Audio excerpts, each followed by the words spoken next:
Well, welcome to the channel, Reverend Dr. J.W. Morrison, theologist. We've just come in. I've just come in from winging. The boys are still out there. And that's Leanne on the wharf there. I'll just get some footage of the boys for you.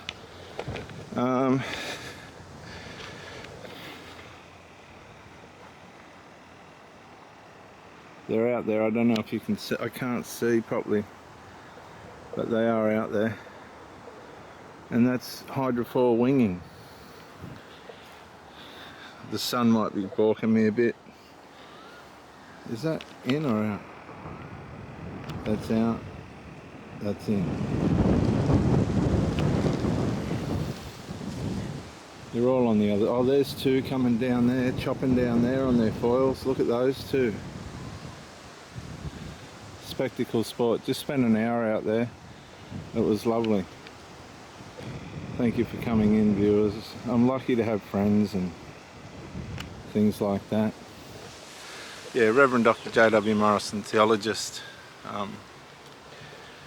Many of you have had relationships that you've really enjoyed, only to be, I'm just going to clean that lens,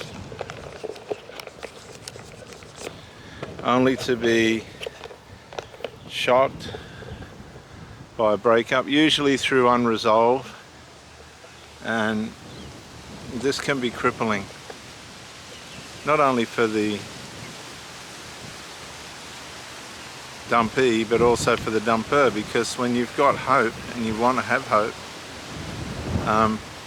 you don't want things to crush down around you. Here comes one of the wingers in close. I'll just see if I can get you some footage.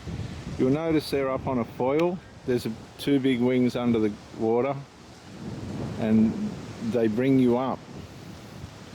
I can't zoom out any further. And he's crashed onto the water, yeah. So,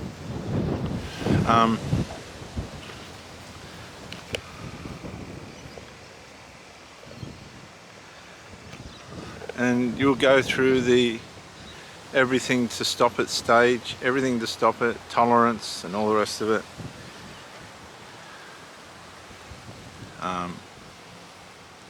And then a situation will take place where you've just been, all the stars have aligned against you and against the relationship, and now it's being taken from you just by circumstance. Many of you that have been with the channel for a while know that I'm an advocate against emotional incest, because it affects the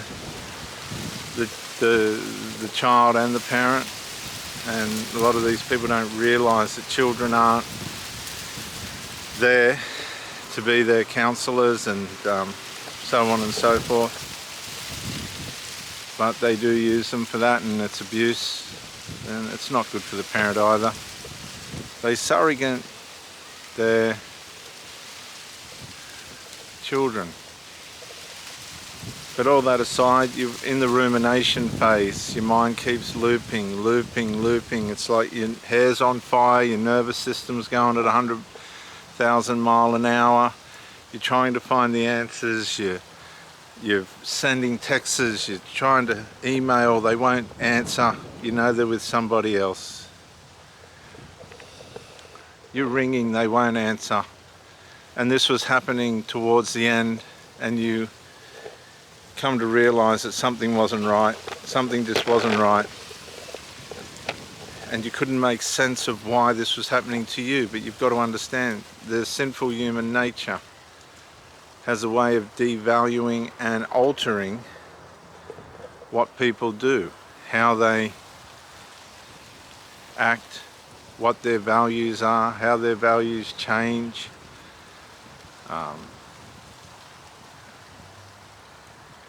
And they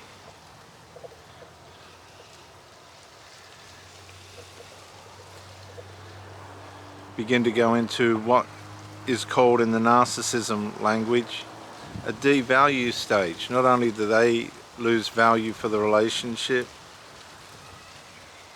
concurrently they lose value for you, and this in turn brings conflict to your mind.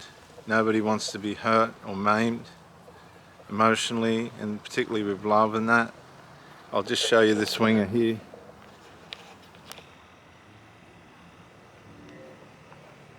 The sun might be blocking him, but there's one there. We'll go with him. Now he's going to try and do a turn. That's Frank. He's from Germany. I remember when he started. He's going into a jibe and he made it. Very hard to do.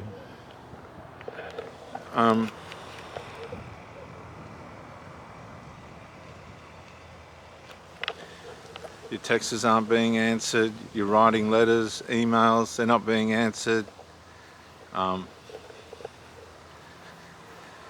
You're in terrible stress. Your friends don't have answers for you. And it all come back to unresolved.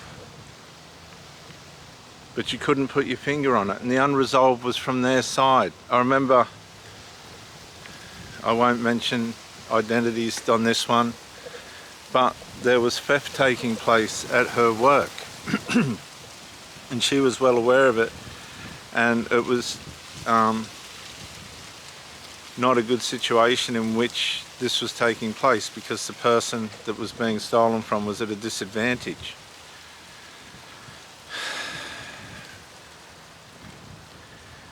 And we said, well, that's 101 professional misconduct, you need to report them. And she wouldn't report them.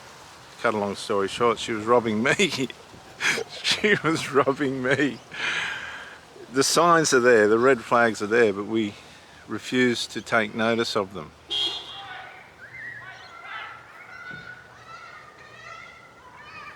Now we've got a dog fight.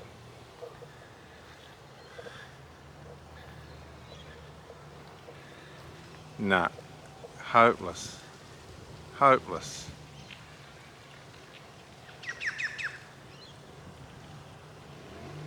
And whose dog is the guilty one? Just bear with me for a minute. There's always one rogue. There's always one person that trains their dog to have that vicious streak. And then all of a sudden, dogs are being maimed. And this happens with humans too. It only takes one troublemaker to bring things undone, and they're around every corner, aren't they? Beautiful palm trees here.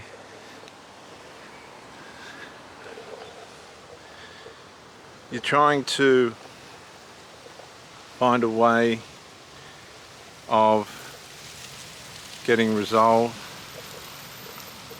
but it's not coming. The new supply has all the attention. The new supply, I'm just going to ask this lady what happened.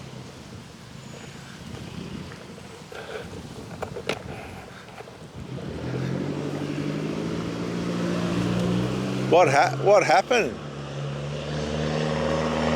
What happened? It was the other dog? Yeah, bastards.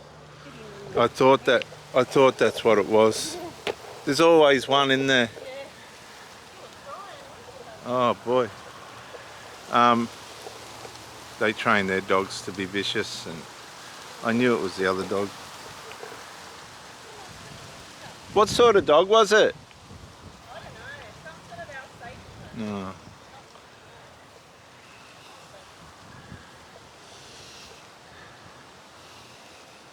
The new supply's got all the attention now, but that's not going to last for long. You've seen all this.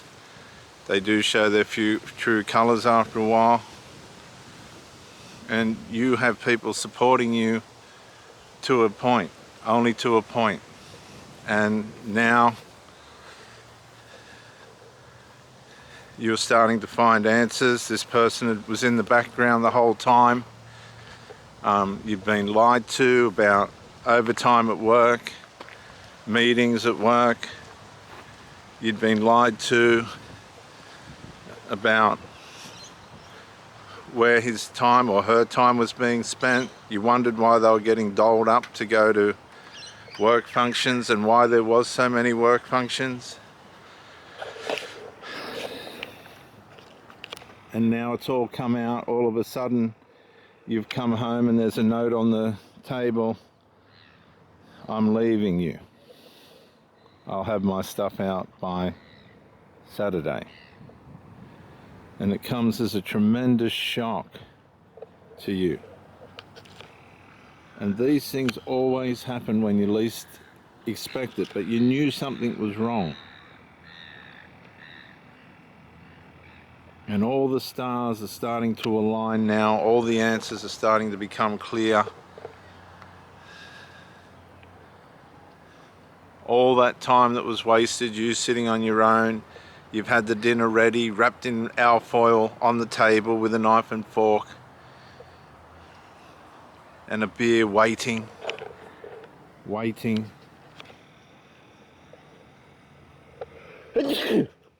You'd go to bed and they'd come in late and you couldn't work out why. And now you know why. There was somebody else. The sad part of the story is it's your sister or your brother or your cousin. And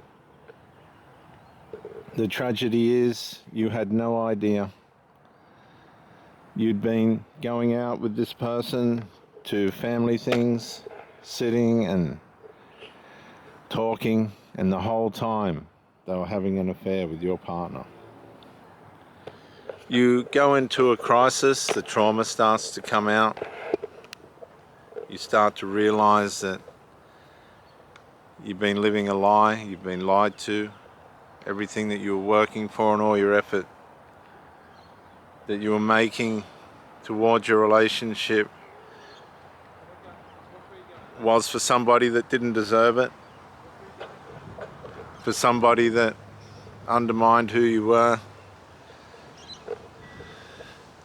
for somebody that lied to you apparently for 2 years, and you wasted hundreds of hours being faithful, finding things to do. You crocheted 3 blankets for the grandkids that haven't come yet, just trying to find things to do.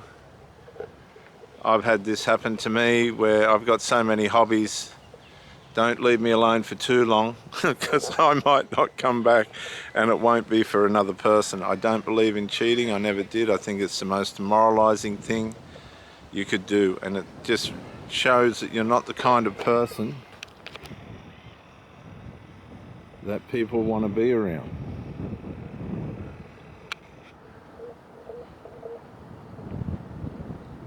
Beautiful jibe there by a fellow called Paul. Very experienced swinger. Hobbies have a place and you know it. You can only go to so many mothers' meetings or chess nights. You pick up the phone one night and it's just, there's no sound there.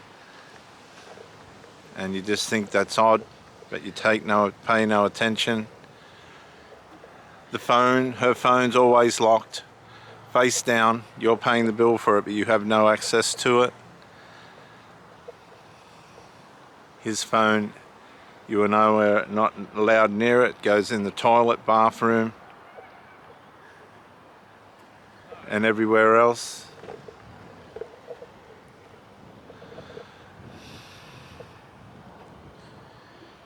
You've had counseling to learn how to be on your own, even though you're in a relationship. You've been told you're selfish. You've been told you want too much. And all this was the devalue phase of the relationship. And a lot of people will live like this for 5, 10, 15, 20 years while the other person's clowning around. Think it's a joke. I think these people should be marked and have a mark on them so that you know the capabilities of who they are and what they've done. And it becomes a pattern. You're broken. Your spirit's broken. Your heart's broken. All your life's work is broken. It's all amounted to nothing. The family pictures that have hung on the wall for 5, 10, 15, 20 years were like a thing that hypnotized you into believing everything was all right when it wasn't.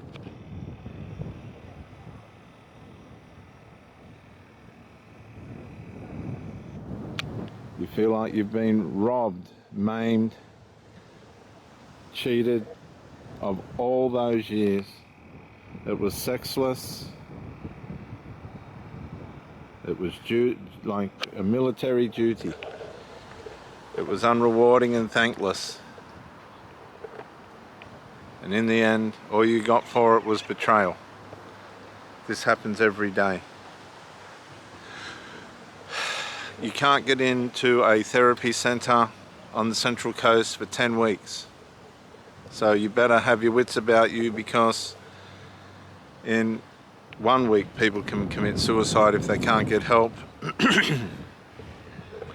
The situation's dire in our communities and we take it for granted. Narcissism has now virtually taken over. We are conditioned not to respond to the red flags, but to soldier on, and that in itself is not right. We need to be more aggressive than that. If somebody starts to disintegrate, triangulate, strangulate, neglect the relationship, you ask them to fix it, and if they don't, consequences will be put in place. People will waste your time. I've not had girlfriends that have wasted 20, 30 years with narcissists and become narcissists themselves. What else were they supposed to be? If you hang around narcissists long enough, you will become one. And they're not telling you this, and you need to know it. You need to know that that's what happens. If you hang around the wrong people long enough, that's what happens. You become, bad company corrupts good character. That's what it does. It's just what happens. My advice to you is continue on the healing path. It might take 6, 12, 18, 24 months. But one way or another, you will get there, you will heal. You have to determine yourself that this is real, you're not the only one, it happens every day. I don't know if you can see the boats out there, but they are out there. The sun's on the wrong side. And your self-preservation, your self-care has to come first. You've given your life to this person who's completely undermined and betrayed you, wasted years off your life. Years and years. And now you've become something that you never wanted to be. You've become the narcissist. You've become someone that's cruel and nasty and wicked.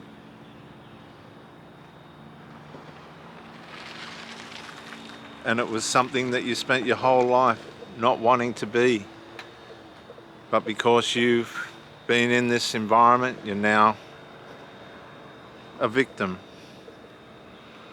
And it's time to move from victim to survivor.